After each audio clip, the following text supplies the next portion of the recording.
আসসালামু আলাইকুম এভরিওয়ান। বাংলাদেশের দর্শকরা যা চাইলো তাই পেলো, কারণ শ্রীলঙ্কা কিন্তু বাংলাদেশকে নিয়ে কিন্তু তারা সুপার ফোরে উঠেছে। প্রথমত 12 ওভার 4 বলে 101 রান করে শ্রীলঙ্কা নিজেরা সুপার ফোরে কোয়ালিফাই করে। পরবর্তীতে ঠিক 6 ওভার পর 18 ওভার 4 বলে 4 উইকেট হারিয়ে 171 রান করে 6 উইকেটে আফগানদের হারিয়ে বাংলাদেশকেও সাথে নিয়ে তারা সুপার ফোরে উঠলো। এদিকে সুপার ফোরে বাংলাদেশকে সাথে নিয়ে উঠতে গিয়ে কিন্তু এখন তাদের প্রথম সুপার ফোরের প্রতিপক্ষই হয়ে গিয়েছে কিন্তু এখন বাংলাদেশ। কারণ আগামী 20 সেপ্টেম্বর দুবাইয়ে বাংলাদেশ সময় রাত 8:30 কিন্তু সুপার ফোরের প্রথম ম্যাচে মুখোমুখি হবে গ্রুপ বির এই গ্রুপ চ্যাম্পিয়ন এবং রানার আপ দল শ্রীলঙ্কা এবং বাংলাদেশ। তারাই প্রথম ম্যাচে মুখোমুখি হবে, তারপর দিন ইন্ডিয়া পাকিস্তান মুখোমুখি হবে। আমরা আগেই জানি যে ইন্ডিয়া পাকিস্তান কিন্তু সুপার ফোরে কোয়ালিফাই করেছে। এখন এই চারটি দল নিয়ে যে সূচিটা, আগামী 20 সেপ্টেম্বর সুপার ফোরের প্রথম ম্যাচে মুখোমুখি হবে বাংলাদেশ এবং শ্রীলঙ্কা দুবাই ইন্টারন্যাশনাল ক্রিকেট স্টেডিয়ামে বাংলাদেশ সময় রাত 8:30।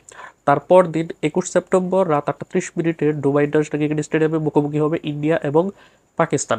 তারপর আগামী 22 সেপ্টেম্বর একদিন বিরতি রয়েছে সুপার ফোরের ম্যাচগুলোর মাঝে। তারপর আগামী 23 সেপ্টেম্বর আবুধাবির শেখ জায়েদ স্টেডিয়ামে মুখোমুখি হবে পাকিস্তান এবং শ্রীলঙ্কা, যেই ম্যাচটি বাংলাদেশ সময় রাত 8:30 অনুষ্ঠিত হবে।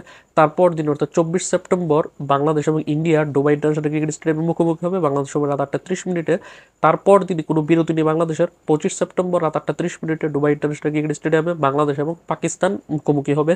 তারপর দিন 26 সেপ্টেম্বর দুবাই ইন্টারন্যাশনাল ক্রিকেট স্টেডিয়ামে রাত 8:30 সুপার ফোরের শেষ ম্যাচে মুখোমুখি হবে ইন্ডিয়া এবং শ্রীলঙ্কা। তারপর এই সুপার ফোরের চারটি দলের মধ্যে যেই দুটি দল পয়েন্ট টেবিলের শীর্ষে থাকবে, এই দুটি দল আগামী 28 সেপ্টেম্বর তারা দুবাইয়ে ফাইনাল ম্যাচে মুখোমুখি হবে।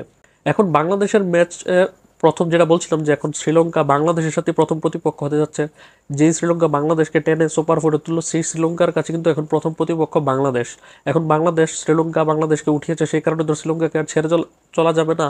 কারণ আমাদের যে সুপার ফোরে যে তিনটি দলের মুখোমুখি আমরা হব, শ্রীলঙ্কা ইন্ডিয়া পাকিস্তানের মধ্যে কিন্তু আমাদের জন্য সহজ প্রতিপক্ষ শ্রীলঙ্কা, তারপর পাকিস্তান, তারপর ইন্ডিয়া।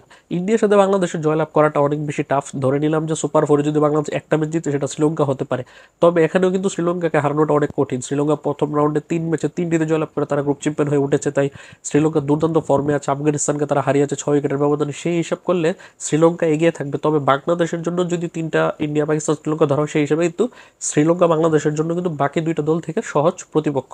যদিও কিন্তু বাংলাদেশের জন্য পাকিস্তানও সহজ প্রতিপক্ষ হওয়ার কথা, কারণ রিসেন্টলি যে পাকিস্তান বাংলাদেশের মাঠে ঘরের মাঠে সিরিজ খেলে গেছে, সেখানে কিন্তু তারা সিরিজটা হেরে গিয়েছে। যার কারণে আমরা টার্গেট করতে পারি যে আমরা শ্রীলঙ্কা এবং পাকিস্তান এই দুই দলের কমপক্ষে একটাকে তো আমরা হারাবো। ইন্ডিয়া আমাদের জন্য অনেক কঠিন হবে, তবে অসম্ভব নয়, কিন্তু প্রায় অসম্ভবের কাছাকাছি। আমি ব্যক্তিগতভাবে ফাইনালে যাওয়ার স্বপ্ন দেখছি না, কারণ বাংলাদেশ ওই অবস্থাতেই নেই যে বাংলাদেশ ফাইনাল খেলতে পারবে এশিয়া কাপের। কারণ যে বর্তমান যে অবস্থা, ওই হিসাব করলে আমি চাই যে বাংলাদেশ কমপক্ষে একটি থেকে দুটি ম্যাচ যাতে তারা জয়লাভ করতে পারে। যদি ফাইনালে যেতে পারে তাহলে তো অবশ্যই অভিনন্দন, অগ্রিম অভিনন্দন বাংলাদেশ দলকে। কিন্তু আমি একদমই ফাইনালের জন্য আমি তাকাচ্ছি না যে বাংলাদেশ ফাইনালে উঠতে পারবে, কারণ সেটা অনেক বেশি কঠিন সাধ্য ব্যাপার। সেটা নিয়ে পরে কথা বলা যাবে। আপাতত বাংলাদেশ শ্রীলঙ্কাকে হারানোর উদ্দেশ্যে এখন খেলবে। যেই শ্রীলঙ্কা আমাদেরকে উঠিয়েছে তাদেরকে এখন আমরা হারানোর জন্য আমরা মাঠে নামবো। তার আগে আজকে ইন্ডিয়া এবং ওমান ম্যাচটি রাত 8:30 আবুধাবি শেখ জায়েদ স্টেডিয়ামে অনুষ্ঠিত হবে, যেটা প্রথম রাউন্ডের শেষ ম্যাচ। কারণ এই ম্যাচটা নিয়ম রক্ষার জন্য তো খেলতে হবেই। এখন দেখার বিষয় সুপার ফোরে দলগুলো কীরকম করে। এখন বাংলাদেশের জন্য অনেক টাফ কল, তিনটা বড় দলের সাথে খেলবে। শ্রীলঙ্কার সাথে প্রথম রাউন্ডে হেরেছে, তার মানে শ্রীলঙ্কা এখন আমাদের জন্য বড় দল। দেখার বিষয় কীরকম করে বাংলাদেশ সুপার ফোরে।